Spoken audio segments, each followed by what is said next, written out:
For most of us, the digital day begins with a constant refresh of global crises. Our feeds are optimized to prioritize high-stakes conflict and immediate threats, creating a perception that the world is in a state of terminal decline. This creates a specific psychological state. Because humans are biologically primed to track danger for survival, an information diet of pure crisis keeps the nervous system in a loop of high cortisol and perceived helplessness. The issue is often the data pipeline itself.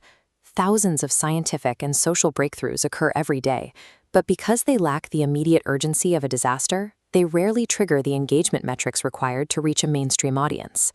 On May 6, 2026, BrightNewsDaily verified 882 separate instances of human progress. These are not vague sentiments.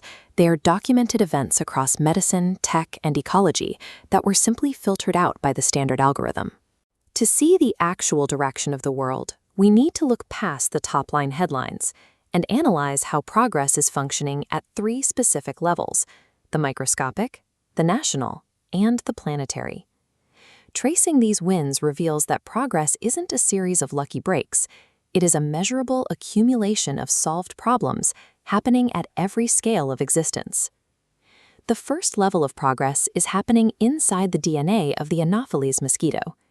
Scientists at Keele University mapped the specific genetic switches governing how these insects reproduce. For decades, the primary response to malaria and other mosquito-borne illnesses was reactive, distributing nets, spraying insecticides, or treating patients after they were already infected. This research identifies the exact genetic instructions that trigger fertility.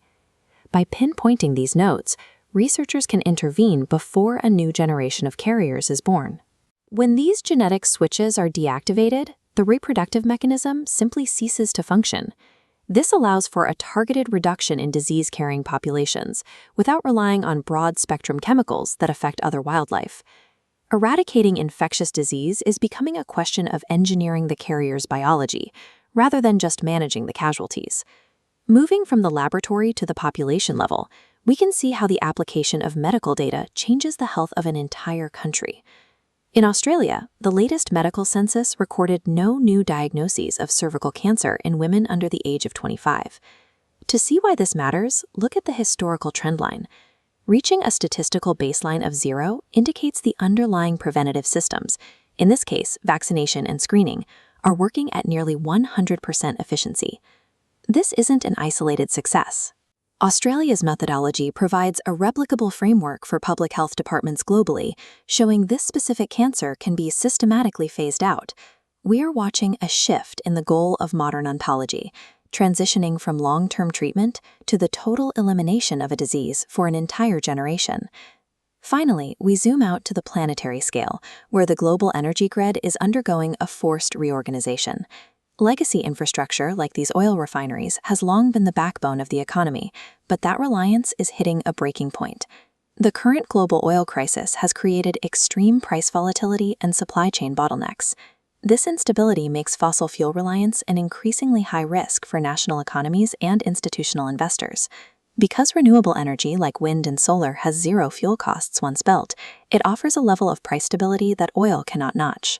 This economic reality is driving a reallocation of capital, as major funds move towards renewables not just for the environment, but for long-term energy security. This momentum is visible in the private sector as well, with companies like Octopus Energy committing $500 million toward reforestation and carbon offsetting. The bottlenecks in the old energy system are serving as the primary catalyst for the new one, making a sustainable global grid an economic requirement. From editing DNA to erasing cancer and rebuilding the energy grid, these breakthroughs represent a consistent through line of human problem solving. These are the gains that go unrecorded when we only look at the headlines of the day. They represent the quiet work of thousands of people making the world more resilient. Your perspective on the future is a direct result of where you point your attention. Optimism isn't about ignoring the problems we have. It's about recognizing that we are actively developing the tools to solve them. You can find a more complete version of the news at brightnewsdaily.com, where the focus stays on the developments